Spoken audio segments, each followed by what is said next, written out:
Will come to order.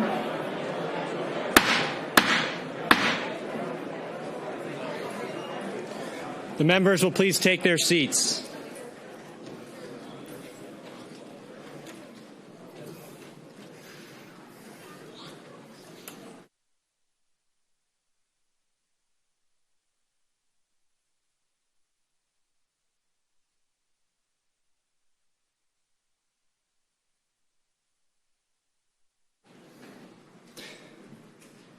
Thank you. On behalf of the members of the legislature, I'd like to welcome our guests, the Lieutenant Governor and the members of the Florida Cabinet, and the Justices of the Florida Supreme Court. Welcome to the joint session.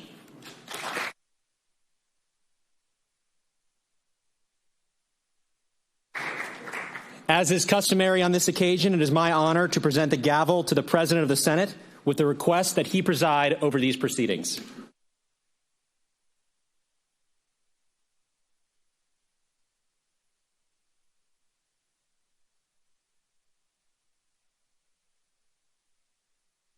So that's what this feels like, huh? Yeah, these are not all Somali warlords I'm looking at here. Thank you, Mr. Speaker. Members, this year, the joint session encompasses members seated in both the House and the Senate chambers. The chair declares a quorum present.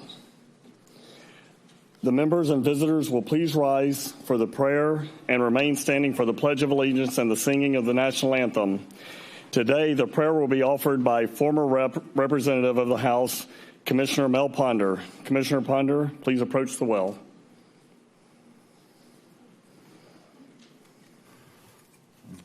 Thank you, Mr. President. If you'll join me again in prayer. Good morning, Lord. Thank you for your goodness and mercy. Today we seek first your kingdom and your presence, knowing as Moses declared, if your presence does not go with us, we don't want to go. Father, it's been a tough and challenging year, an unprecedented pandemic. Many have suffered, lives lost, families impacted, even some within this chamber. We thank you for the tremendous strides taken, but also know the journey ahead requires wisdom and hope. Be with those on the front lines, our first responders, those called into harm's way. Yet today, may we take confidence knowing all things work together for good. That at the very moment I call to you for a father's help, the tide of the battle turns and my enemies flee. This one thing I know, God is on my side. And if God is for us, who can be against us? So, Father, we pull on the windows of heaven this morning, contending for blueprints, righteousness at our gates. Challenge us daily to be close to you as we lead this great state. Desire the plans you have to prosper us, not to harm us, to give us a future and a hope. To let our light so shine before others, so others see you and glorify your name. To be prepared as Joseph was, that when called upon, heard your voice and had a word in season that changed the world and saved a generation. Heavenly Father, we give you thanks today for our state's leadership. Equip and empower them. May they know your voice and be led by your ways. May they continue to shine bright in this session. For Governor DeSantis, our First Lady, Cabinet, our Supreme Court, President Simpson, Speaker Sprowls, both chambers, their aides and staff, a legislative family full of world changers. And whether it's the end of session or looking back later in life, may we have the confidence knowing that we fought the good fight, we finished the race, and we kept the faith. Remind us, Lord, that though our opinions may differ, to always celebrate each other, pray for one another, honor one another. Lord, your Spirit is upon them because you have anointed them to proclaim the good news. We love you, Lord. May your kingdom come. May you crown the year with your goodness. Break our heart, Lord, for what breaks yours. Lead us in paths of righteousness. Set us ablaze with your presence. Inspire us to contend for the supernatural, to unite in purpose, and be bold to pursue your promises. For truly, you are amazing, God. Finally, O Lord, bless us indeed. Expand our territory. May your hand be with us and keep us from evil, that we will not cause pain or do evil. We love you, Lord, and you love this body. So bless them good. We pray all this in your holy name. And everybody said, amen. Amen. The Pledge of Allegiance will be led today by House Speaker Tempore Brian Avila.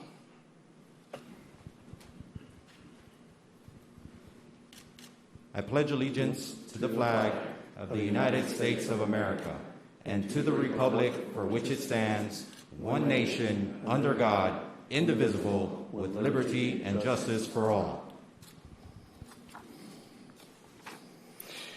Here at my invitation to sing the national anthem is Florida artist, Hall of Fame inductee Billy Dean, who hails from Quincy, Florida. Mr. Dean, please approach the well.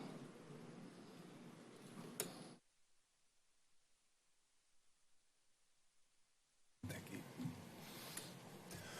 Oh, say, can you see by the dawn's early light what so proudly we hailed at the twilight's last gleaming, whose broad stripes and bright stars through the perilous fight o'er the ramparts we watched were so gallantly streaming. And the rocket's red glare, the bombs bursting in air, it gave proof through the night that our flag was still there. Oh, say, does that star-spangled banner yet wave o'er the land of the free and the home of the brave? All right.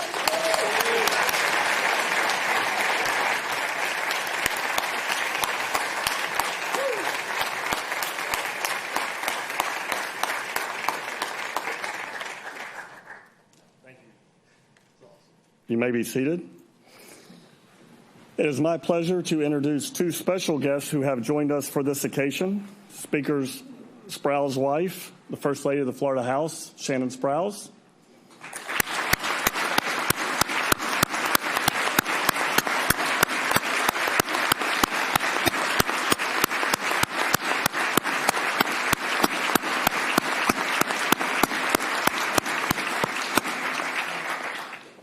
And my wife, Kathy Simpson, the First Lady of the Florida Senate.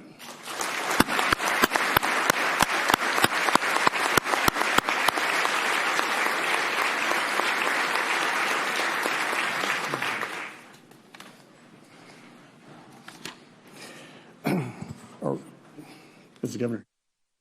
We're ready. For what purpose? Do you rise? The joint session, oh no, I'm sorry, we're not going to stand in form. The governor's here. Sergeant Hosford is recognized. Mr. President, the Governor of Florida. Yes, sir.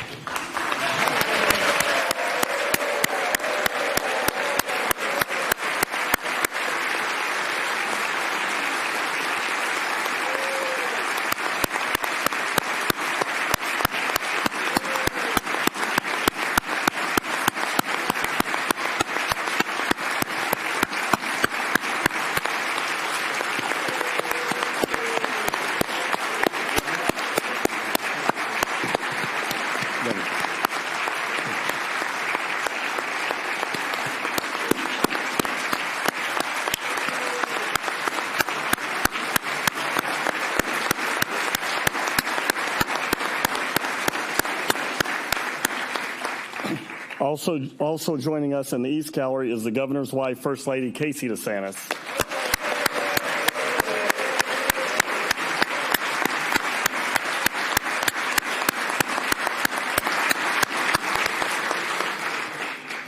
Members of the legislature, ladies and gentlemen, it is my privilege and honor to introduce you to Governor Ron DeSantis, the governor of the state of Florida.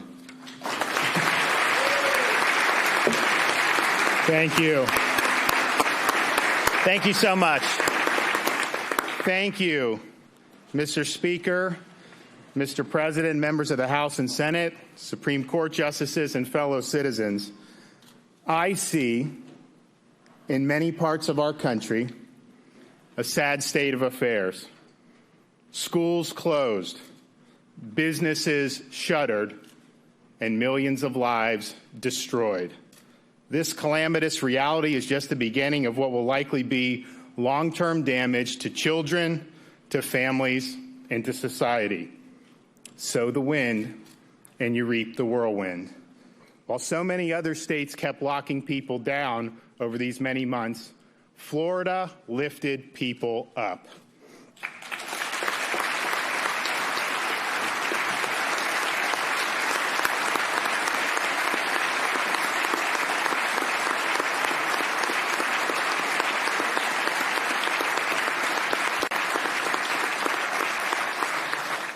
Florida schools are open, and we are one of only a handful of states in which every parent has the right to send their child to school in person. All Floridians have a right to earn a living, and our citizens are employed at higher rates than those in the nation as a whole. Every job is essential. If you're working hard to earn a living,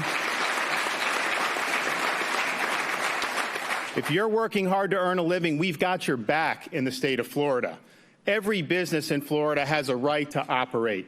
Over these many months, we've stood up for small, family-owned businesses and have saved thousands of them from ruin. And because of our actions, Florida is now leading the nation in the number of people submitting business formation applications. We're one of the top destinations for business relocation.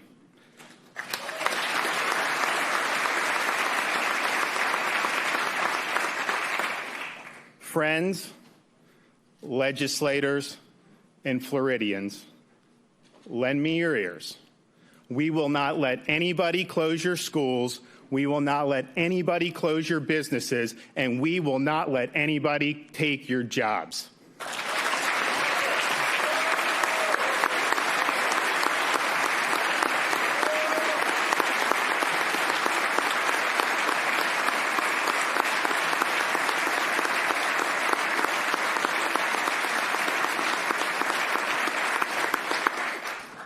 Now, 1 year ago, COVID-19 had not yet been declared a global pandemic. We had scant knowledge of the virus, little ability to test for it, and no approved treatments. Today, we have 3 safe and effective vaccines, great treatments like monoclonal antibodies, and the ability to conduct rapid diagnostic tests. Now, a lot has happened over the past year.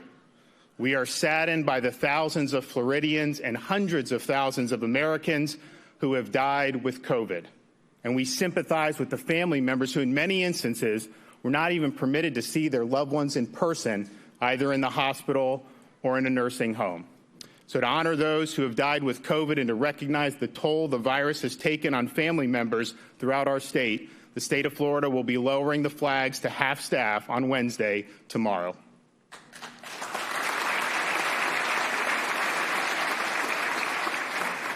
We thank the healthcare professionals throughout Florida who cared for those who became ill due to COVID. This includes frontline doctors and nurses who provided top-notch care to hospitalized patients, as well as staff at long-term care facilities who work tirelessly day after day to protect our most vulnerable seniors. Their efforts help save thousands of lives and are a major reason why Florida, with perhaps the most vulnerable population to COVID, has per capita COVID mortality that is below the national average. Thank you for your hard work and what you've done to save lives.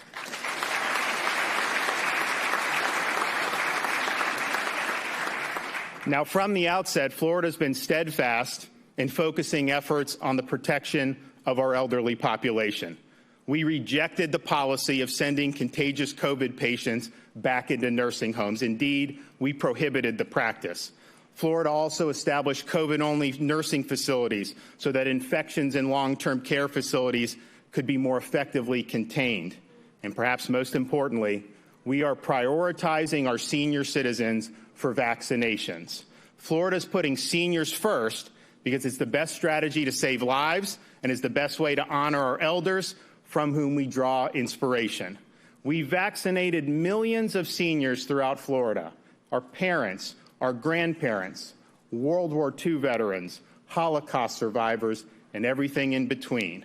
We've made vaccinations available all across our state, in retail pharmacies, including Publix, Walmart, and CVS, at hundreds of hospitals throughout Florida, at drive-through sites in places like the Villages retirement community, at houses of worship, from the First Baptist Church Piney Grove in Lauderdale Lakes to the St. Paul AME in Jacksonville, at senior communities such as Century Village in Kings Point in South Florida, and in underserved areas such as Pahokee. We even have delivered thousands of shots to homebound seniors in the comfort of their own home. Our efforts have saved lives. In fact, 40 states have suffered higher COVID mortality for seniors age 65 and up on a per capita basis than the state of Florida has. And the cases and hospitalizations for seniors in Florida have plummeted as vaccinations have increased. Since January 30th, the number of seniors hospitalized for COVID has declined by 80%, and cases among seniors have declined by 71%. Florida was right to prioritize the elderly. Seniors First works.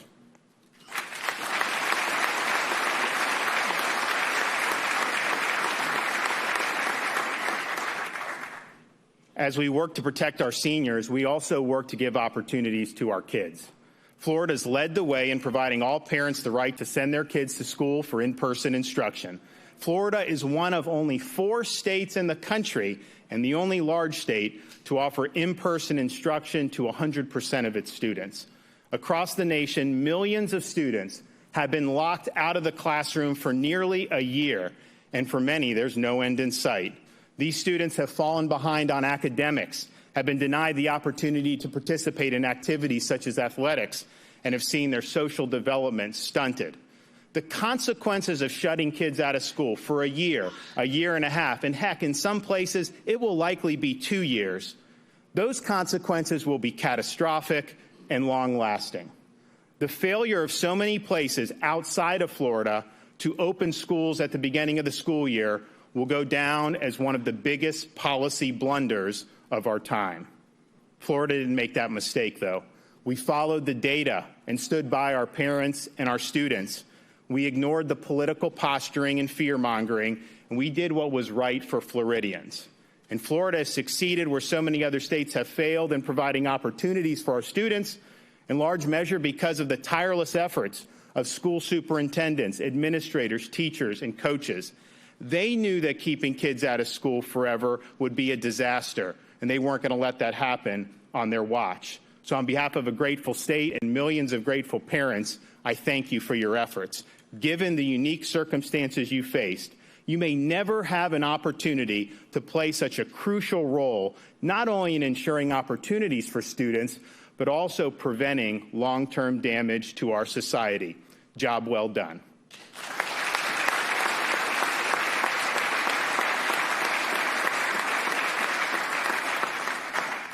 Now, open schools have been a godsend to parents throughout Florida, especially our single moms who are responsible for putting food on the table. Economic lockdowns are a luxury of the largely affluent Zoom class. Many Floridians can't do their jobs over a computer. They need to show up. And over the past many months, Florida has led the way in protecting the jobs and the livelihoods of its hardworking citizens. From construction workers to bartenders, from servers to hairstylists, everyone in this state has a right to earn a living. And Florida's efforts have made a lasting impact on the lives of millions of people. But don't just take it from me. Let them tell you for themselves. I'm Ralph Lewis, third-generation co-owner of Okeechobee Steakhouse. My name is Norma Romero, and I'm 99 years old. I'm the waiter, 100. Hello, my name is Juan Victor Gonzalez. I'm 11 years old. My name is Nadia Winston, and I'm principal here at Central Avenue Elementary School.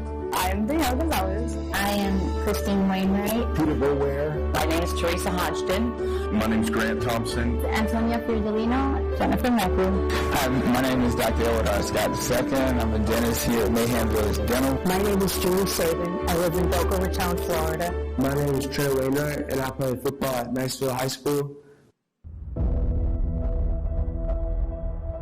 We stopped actually living as we know life.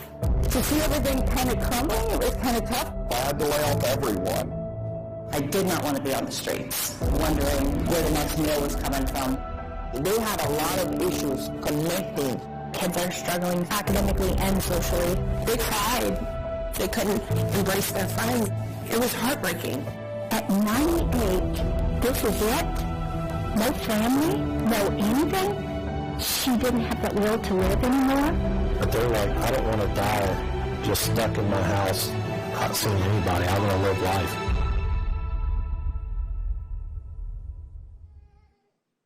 My mother turned 98 on Christmas Day. She lives in Clifford Chester Sims Nursing Home, allowing us to go in and interact with our parents and with our loved ones. I think it saved her life. Florida has decided to vaccinate the seniors in the state. Makes the most sense. The seniors are the most vulnerable population. Well, we thank the governor for that, because a lot of people don't fight for the seniors. In fact, in some states it was actually 75 and over, so it was great in Florida that was 65 and over. Seniors first, I absolutely agree with that. My brother lives a few miles from here, and we haven't seen him at all. We used to go out for dinner with them all the time. We haven't seen them once. They just recently were vaccinated also. We'll be able to see them again. The other states, I felt like they just thought the elderly was more like collateral damage. My family, we wanted to be a lead in getting it, whether it was in the office, whether it was in the church, etc., so we could tell others about our experience, but we can also be an example for others. Now I feel like we're really on the path to a much more normal life than we've had in the last year. I do appreciate letting us parents decide what we want to do with our kids' education. Having them return was just we were just excited because we had missed them so much. So we needed that interaction as much as they did. School is that escape for a lot of our kids too, getting away from home and whatever chaos they're dealing with. Academically and emotionally, they feel more at ease. They need that person-to-person contact. The interaction with teachers, like if we have a question, they can be right there on their way to help us. So that really boosted probably all of our grades up. I love physical school. It is way better than online, 100% better. If I didn't have football this year, I don't know what I'd be doing. But we actually get to have a full, somewhat regular season, while other states aren't getting to do anything at all. From a parent's perspective, you know, sports are very important to our family, to my children. Thank you for bringing us back and allowing us to come back. I know a lot of my friends that are in different states that are, you know, 50-50 even. Their kids are struggling so much academically and socially. I just felt so incredibly happy that we were going to get the chance to continue to compete, because I couldn't imagine life without doing that, without school and sports and team and community. Thank God, though, we were able to make it through it. We had a governor that is business friendly and understands how important commerce is to keep people working. It's been my whole life, 35 years. I know it's not much just big business, but for small business, it's everything. Now that we open at 100%, everyone's working full-time, and we're hiring people. Back in action. 100% back in action. I was never so excited to be able to come in and put my vest and tie on. That's for sure. I was ready for it. It's wonderful to see people laughing and eating and living their life, and that's living my life. That's living. We've been able to pay our bills. We've been able to live. It's great to be able to know, to wake up in the morning, I'm going to work, I'm going to have a great day. To hear the other stories that are happening out west or in other states where it's not so friendly, we've got a group that's fighting to get us back on our feet. We have had staff we have hired over the past year that have moved here from other states. One I can think of moved here from California. She said they're devastated there, no work.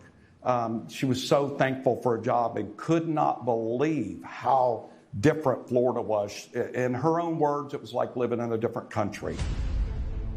Thank you for making the choices and trusting us that we are educated men and women, that we do live in the greatest nation on the planet. I knew my government was fighting to get it back open as soon as possible. We'll be able to go out more and just enjoy life in general instead of staying home and thinking about what we used to do. We are so blessed to, do sports and go to school and have that opportunity. Safety first, seniors first. When I read the paper and see what's going on up north, we can be thankful we're down here. I'm just glad we're Floridians. Our governor has made the right decision for our children and for our churches and for our businesses. And that's why people are moving to Florida.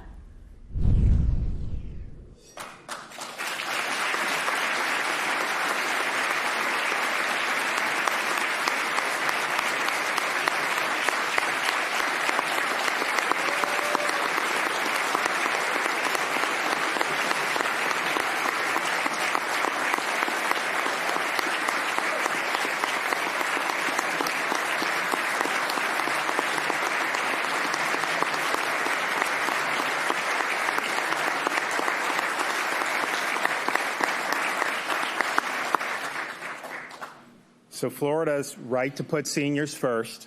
We're right to have kids in school, and we're right to have saved the economy. And you don't even have to look at the statistics. Just look how people vote with their feet. There aren't a whole lot of Floridians who are itching to move from Florida to lockdown states. But there are thousands and thousands of people who are seeking to leave the lockdowns behind for the greener pastures here in the state of Florida.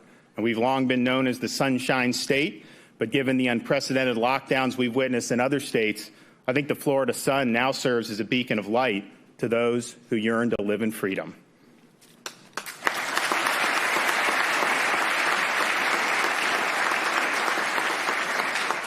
Now, as we begin this legislative session, I look forward to working with the two gentlemen up here, Senate President Wilton Simpson and House Speaker Chris Sprowls.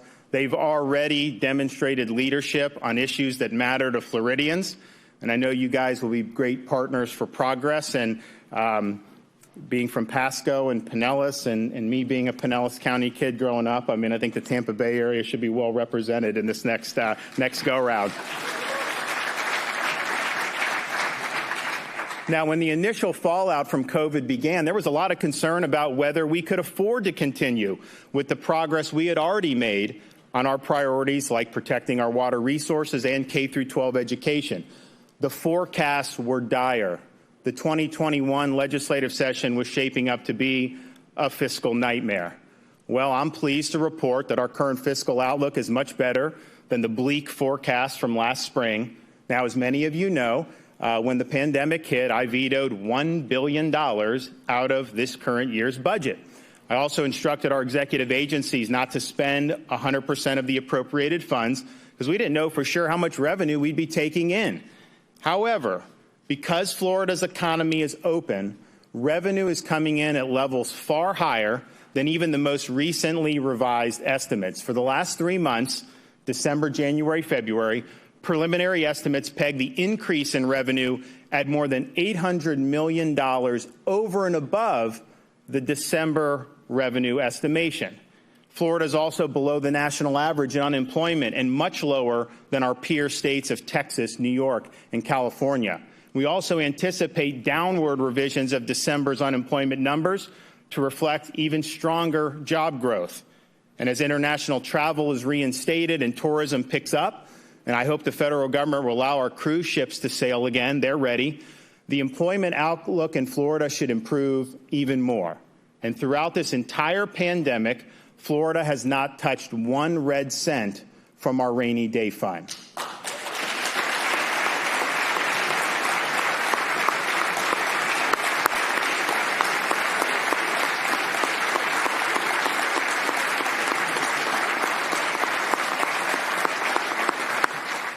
So the bottom line is this. By saving Florida's economy, our budget outlook is much more positive. The priorities we've championed, from water resources to education to infrastructure, can still be honored. So let's get it done. I just want to make it very clear, I reject reductions in funding for K-12 education. Last session, the legislature answered my call to increase the average minimum salary for teachers, taking Florida from the bottom half of states to the top 5. I think we should keep that momentum going. We can do even more this year.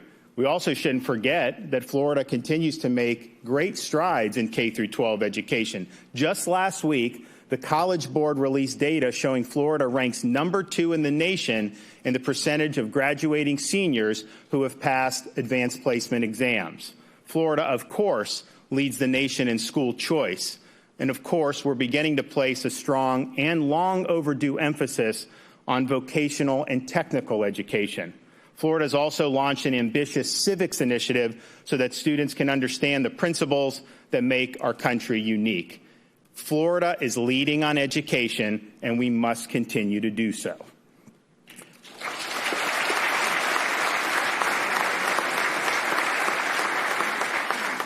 We must also continue to protect our natural resources and invest in improvements in water quality.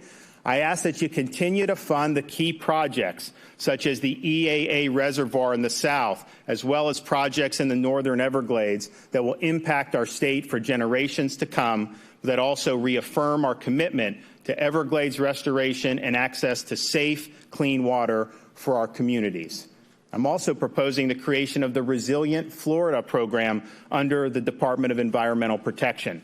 Through this initiative, Florida will invest $1 billion into projects that will help our communities adapt to the threats posed by flooding from intensified storms and from sea level rise. And I'm encouraged by the similar proposals from the legislature to address this important issue for our communities, and I look forward to signing into law a program that will make a real difference.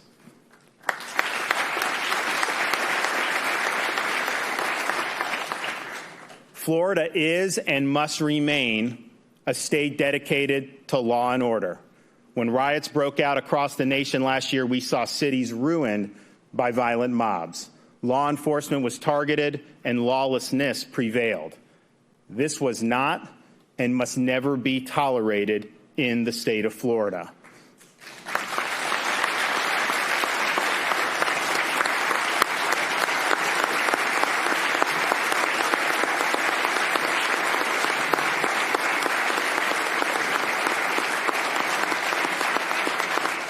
Now, as we saw rioting in other states last year, I called up the National Guard, mobilized mobile field force teams from the Florida Highway Patrol, and worked with local officials like Jimenez and Curry to ensure that places like Miami and Jacksonville didn't suffer the same fate as Minneapolis and Kenosha. So Florida handled it, but we need to do more. Working with the President and the Speaker, as well as law enforcement groups across the state, we have proposed the strongest anti-rioting, pro-law enforcement reforms in the nation. We will not permit localities to jeopardize the safety of their citizens by indulging in the insane fantasy of defunding law enforcement.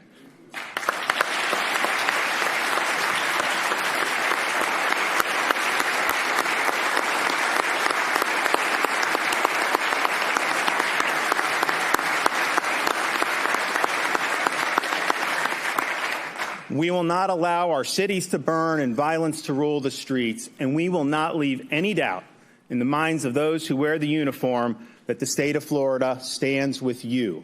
To paraphrase an old Merle Haggard song, when you mess with the men and women in law enforcement, you're walking on the fighting side of me.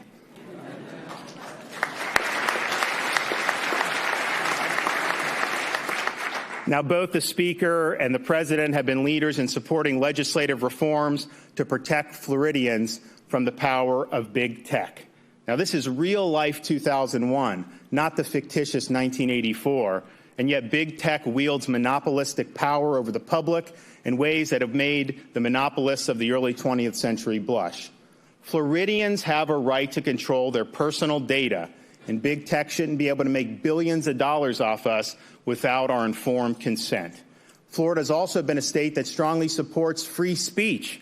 We cannot allow the contours of acceptable speech to be adjudicated by the whims of oligarchs in Silicon Valley. Nor can we allow Floridians to be, quote, deplatformed or silenced with no means of recourse. And this is especially true for those who rely on these technology platforms for their livelihood.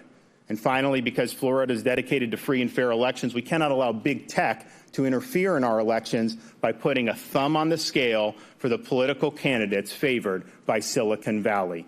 Pass these bills. It will make a real difference.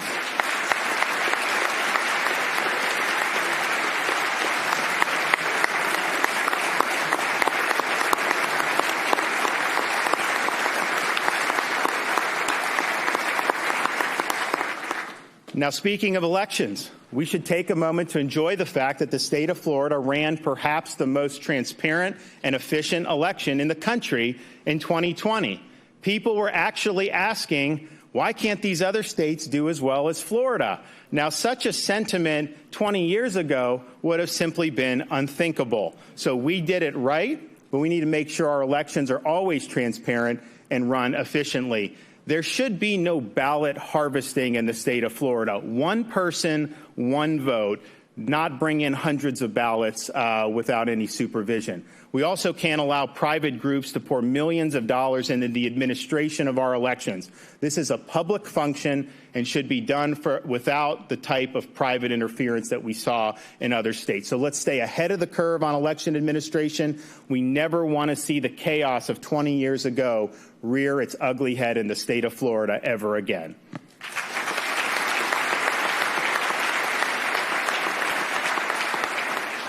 Now, I know these issues are merely scratching the surface of what the House and Senate will tackle this session. And of course, I'd be remiss if I didn't lend my support to at least a couple other measures, such as the COVID liability bills for both business and health care, for the bills that we talked about with the Speaker yesterday to crack down on Chinese Communist Party influence as well as other foreign influence in the state of Florida. I also support general reforms to improve the state's legal climate. I think we should reform the emergency powers of local government. We can never let these businesses be closed down ever again. It did not work, and we've got to provide them protections in our laws. And I also support continued investment in infrastructure. It's amazing when people will come down from some of these high-tax states that have much higher tax burdens, much higher budget top-line numbers, and yet our infrastructure is better than those states. And so we know how to do it, and we need to keep doing it. The bottom line is this. We've gotten the big issues right in the state of Florida. We put our seniors first. We have our kids in school. Our economy's been saved, and we need to move forward together for the betterment of our people. Now, at the close of the Constitutional Convention, the famed elder statesman Benjamin Franklin was asked to be the first to sign the new Constitution. Franklin pointed to George Washington's chair, the back of which had the design of a sun low on the horizon. There were days, Franklin remarked, when I thought this picture of a sun low on the horizon was a setting sun. But I now know that it's a rising sun. A new day for America, a new day for freedom. Our nation and our state have endured a tumultuous year. Floridians have responded in ways that would make our founding fathers proud. And because of these efforts, the sun is rising here in Florida, and the Sunshine State will soon be reaching new horizons. Thank you, and God bless you all. Thank you.